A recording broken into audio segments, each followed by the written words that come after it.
Gas সংকটের খবর জানাতে এই মুহূর্তে রাজধানীর তেজগাঁওয়ে আছেন রিপোর্টার সামদানি প্রত্যয় এবং ময়মনসিংহের দিঘারকান্দা বাইপাস এলাকায় আছেন সহকর্মী ওবায়দুল হক। সরাসরি প্রথমে যাচ্ছি সামদানির কাছে। ভোক্তা পর্যায়ে গ্যাসের সংকট তীব্র থেকে তীব্রতর হচ্ছে।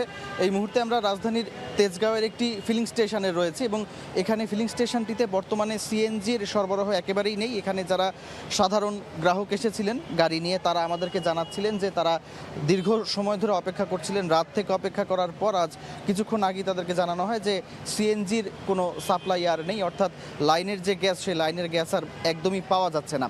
একই সঙ্গে এখানে আমরা দেখতে পাচ্ছি যে এলপিজির যে সরবরাহ সেটি সঠিক থাকলেও বা অন্যান্য যে তেল গ্যাসের অন্যান্য যে তেল অকটেল ডিজেলের সরবরাহ রয়েছে সেটি সচল থাকলেও এই মুহূর্তে সিএনজির সরবরাহ একেবারেই নেই। এবং এখানে আমরা দেখতে পাচ্ছি যানবাহনের দীর্ঘ সারি, অর্থাৎ এই পেট্রোল পাম্পটির যে লাইন সেই লাইনটি প্রায় 2 কিলোমিটার পথ পেরিয়ে গেছে এবং এখানে বহু মানুষ এসেছেন যারা গতকাল রাত থেকে এখানে অপেক্ষা করছেন তেলের জন্য, কিন্তু এখানে আর এখানে গ্যাসের জন্য অপেক্ষা করছেন এবং সেই গ্যাসটি তারা আর পাচ্ছেন না। একই সঙ্গে সবচেয়ে গুরুত্বপূর্ণ যে বিষয়টি সেটি হচ্ছে যে এখানে অনেকে এসেছেন যারা রাইড শেয়ারিং অ্যাপের সঙ্গে জড়িত, অর্থাৎ যাদের জীবিকার সঙ্গে তাদের এই যানবাহনটি জড়িত। তারা জানাচ্ছিলেন যে গতকাল তারা লাইনে 3 থেকে 4 ঘন্টার সময় অতিবাহিত করেও তাদের ট্যাঙ্ক ফিল আপ করতে পারেননি এবং আজও তারা গতকাল রাত থেকে অপেক্ষা করে যখন তারা তাদের প্রত্যাশা অনুযায়ী গ্যাস পেলেন না তখন সেটি তাদের জীবিকার ওপর প্রভাব ফেলছে বলে তারা আমাদেরকে অভিযোগ করেছিলেন। এখানে আমরা দেখতে পাচ্ছি যে দূর দূরান্ত থেকে মানুষ আসছেন, কারণ আজ আমরা কিছুক্ষণ আগেই তেজগাঁওয়ের আরও 2টি পাম্প ঘুরেছি। সেই 2টি পাম্পেও আমরা দেখেছি যে এই মুহূর্তে সিএনজির কোনো সরবরাহ নেই। তবে এই যে অবস্থাটি সেই অবস্থার জন্য সরকারের পক্ষ থেকে জানানো হয়েছে যে এলএনজি টার্মিনাল একটি ক্ষতিগ্রস্ত হয়েছে, সেই জন্য এলএনজি টার্মিনালটির ক্ষতিগ্রস্তের কারণে এই সরকার দ্রুত চেষ্টা করছে এই অবস্থার উত্তরণের। এই মুহূর্তে রয়েছে ময়মনসিংহে আমাদের সহকর্মী ওবায়দুল হক। সরাসরি আমরা চলে যাব ময়মনসিংহের গ্যাস সংকট দেখতে।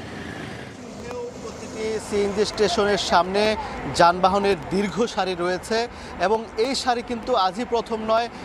যারা যারা চালক রয়েছেন তারা বলছেন গত 15 দিন যাবৎ তারা এই অবস্থার মধ্য দিয়ে যে সিএনজি অটোরিকশা চালক রয়েছেন তারা কিন্তু এই অবস্থার মধ্যে পড়েছেন। এবং আমি আছি ময়মনসিংহ নগরীর দিঘারকান্দা বাইপাস এলাকায়। এখানে মূলত 3টি একসাথে রাস্তার এপার ওপর দুপারে 3টি সিএনজি স্টেশন রয়েছে এবং এই 3টি সিএনজি স্টেশনের সামনেই কিন্তু যানবাহনের দীর্ঘ সারি, বিশেষ করে যারা সিএনজি চালিত অটোরিকশাগুলো রয়েছে সেই অটোরিকশা কিন্তু এখানে বেশি দেখা যাচ্ছে।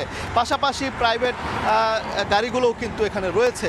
আমি কয়েকজন চালকের সঙ্গে কথা বলছিলাম, তারা একজন বলছিলেন যে তিনি কালকে সকাল 6টায় এই দিঘারকান্দা বাইপাসে এসেছেন এবং সকাল 6টা থেকে এখন পর্যন্ত 3টি স্টেশনে তিনি ঘুরেছেন এবং 3টি থেকে মোট একটিতে 33 টাকার, আরেকটিতে 31 টাকার এবং সর্বশেষ 3য় নম্বর যে স্টেশন রয়েছে সেখান থেকে তিনি 84 টাকার গ্যাস তিনি ভরতে পেরেছেন। অর্থাৎ এখানে যারা গ্যাস দিচ্ছেন তারা যেটি বলছেন যে গ্যাসের যে লাইন সেই লাইনে কোনো প্রেশার নেই, যে কারণে লাইনে গ্যাস না থাকার কারণে কিন্তু এই সিএনজি দেওয়া যাচ্ছে না। এখানে অপর 2টি গ্যাস সংকটে কিন্তু অপর 2টি স্টেশন বন্ধ রয়েছে। তো এই ঘটনায় কিন্তু গতকাল এখানে মহাসড়ক অবরোধ করেছেন সিএনজি চালিত অটোরিকশারা। তো এই চালকরা, এই ছিল আমার কাছে ময়মনসিংহ থেকে গ্যাস পাম্প থেকে সবশেষ খবর। এতক্ষণ যুক্ত ছিলাম রাজধানীর তেজগাঁও এবং ময়মনসিংহ থেকে।